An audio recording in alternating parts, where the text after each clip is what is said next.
Director Ram Gopal Varma కోసం AP పోలీసులు గాలిస్తున్నారు. ప్రస్తుతం ఆయన పరారీలో ఉన్నట్లు పోలీసులు తెలిపారు. ఆయన ఫోన్ కూడా స్విచ్ ఆఫ్ వస్తున్నట్లు చెప్పారు. ఒంగోలు నుంచి హైదరాబాద్కు వచ్చిన 2 పోలీస్ బృందాలు వర్మ కోసం గాలిస్తున్నాయి. ఆర్జీవీ హైదరాబాద్లోనే ఉన్నట్లు అనుమానిస్తున్నారు పోలీసులు. శంషాబాద్, షాద్నగర్లోని 2 ఫామ్ హౌస్లపైన ఫోకస్ పెట్టారు. RGV social media accounts handles హైదరాబాద్లోనే చూపిస్తున్నట్లు సమాచారం. దీంతో సాయంత్రంలోగా పోలీసులు ఆర్జీవీని అదుపులోకి తీసుకునే ఛాన్స్ ఉంది.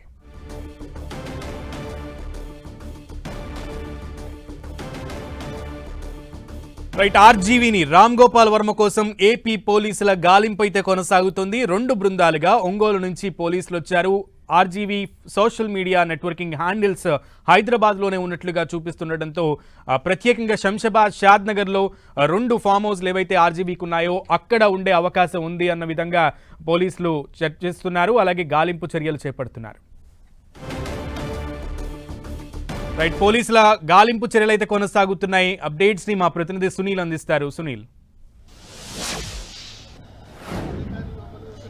ప్రముఖ దర్శకుడు రామ్ గోపాల్ వర్మ కోసం పోలీసులు ముమ్మరంగా గాలిస్తున్నారు. ఇక ఈరోజు ఉదయం రామ్ గోపాల్ వర్మని అరెస్ట్ చేయడానికి వచ్చినటువంటి ఒంగోలు పోలీసులు 2 ప్రత్యేక బృందాలుగా ఉదయం రామ్ గోపాల్ వర్మ నివాసానికి చేరుకున్నారు. కానీ రామ్ గోపాల్ వర్మ అందుబాటులో లేడని తెలుసుకున్నటువంటి పోలీసులు అతని లొకేషన్ ట్రేస్ అవుట్ చేసే పనిలో పడ్డారు. కానీ హైదరాబాద్ సరౌండింగ్ ఏరియాలోనే తన లొకేషన్ చూపిస్తున్నట్లు కూడా పోలీసులు కొంత ఆధారాలు కూడా సేకరించారు. ఇందులో ప్రధానంగా సోషల్ మీడియాలో రామ్ గోపాల్ వర్మ అటు స్పీకర్ తో పాటు డిప్యూటీ స్పీకర్ కావచ్చు, మరోవైపు అటు డిప్యూటీ సీఎం కావచ్చు, సీఎం కావచ్చు, చాలా మందిని ట్రోల్ చేస్తూ సోషల్ మీడియాలో కొన్ని పోస్టులు పెట్టాడనేది రామ్ గోపాల్ వర్మపై వస్తున్నటువంటి ప్రధాన అభియోగం. అయితే సోషల్ మీడియాలో పోస్ట్ చేస్తే కేసు నమోదు చేసి అరెస్ట్ చేస్తారంటూ కూడా ఇప్పటికే రామ్ గోపాల్ వర్మ సోషల్ మీడియా వేదిక కదా అనేక సార్లు ప్రశ్నించారు. మరోవైపు ఈ కేసు నిమిత్తం గతంలో రామ్ గోపాల్ వర్మకి పోలీసులు 35(1) BNS యాక్ట్ ప్రకారం నోటీసులు సర్వ్ చేశారు. ఆ నోటీసులకు ఈరోజు ఖచ్చితంగా విచారణకు హాజరు కావాలంటే ఈరోజు 25వ తేదీన ఒంగోలులో ఉన్నటువంటి పోలీస్ స్టేషన్ ముందు విచారణకు హాజరు కావాలంటూ కూడా పోలీసులు ఆ నోటీసులో పేర్కొన్నారు. కానీ పోలీసులు ఇచ్చినటువంటి నోటీసులకు రామ్ గోపాల్ వర్మ రిప్లై ఇచ్చినప్పటికీ కూడా అతను రిప్లై ఇచ్చినాక కూడా పోలీసులు మళ్లీ కావాలనే కక్షపూరితంగా తన ఇంటికి వచ్చి తనని అరెస్ట్ చేయాలని పోలీసులు చూస్తున్నారండి.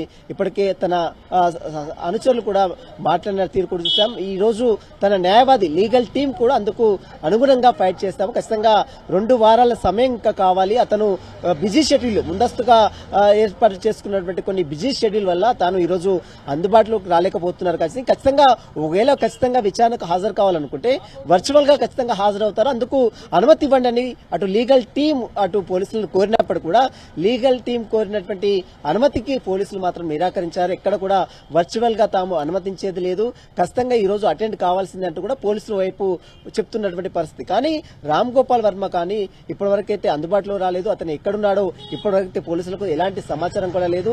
హైదరాబాద్ లోనే ఒంగోలు పోలీసుల బృందం ఉంది. కానీ ఇంటి దగ్గర నుంచి కొద్దిసేపు క్రితమే వారు వెనుదిరిగారు. ఇక రామ్ గోపాల్ వర్మ రాకపోవడంతో వారు ఈ సరౌండింగ్ ఏరియాలోనే ఉంటారా లేదా వెళ్లిపోయి మరొక నోటీసులు ఏమైనా డేట్ ఇచ్చి సర్వ్ చేస్తారనేది కూడా చూడాల్సి చెప్పవచ్చు. ప్రస్తుతం అయితే రామ్ గోపాల్ వర్మ కోసం అయితే అటు ఆంధ్రప్రదేశ్ నుంచి వచ్చినటువంటి 2 ప్రత్యేక బృందాలు మాత్రం గాలింపు చర్యలు చేపడుతున్నారు. రామ్ గోపాల్ వర్మ ఇప్పటికే హైకోర్టులో ఆంధ్రప్రదేశ్ లో హైకోర్టులో పిటిషన్ దాఖలు చేస్తారు. ఆ పిటిషన్ స్టిల్ పెండింగ్ లోనే ఉంది. కౌంటర్ దాఖలు చేయడానికి సమయం తీసుకున్నారు. మరోవైపు 2 వారాల సమయం తమకు ఇస్తే ఖచ్చితంగా ఈ పోలీసులు దాఖలు ఇస్తున్నటువంటి కేసు నోటీసులకు ఖచ్చితంగా అటెండ్ అవుతారంటూ కూడా మరోవైపు రామ్ గోపాల్ వర్మ లీగల్ టీం చెప్తుంది. కాబట్టి మరి చూడాలి కేసులో పోలీసులు అంటే రిప్లై ఇచ్చిన దానికి మళ్ళీ నోటీసులు సర్వ్ చేస్తారా లేదా ఖచ్చితంగా అతన్ని అదుపులో తీసుకొని కోర్టులో ప్రొడ్యూస్ చేస్తారనేది కూడా ఒక చర్చ మాత్రం విపరీతంగా కొనసాగుతుంది.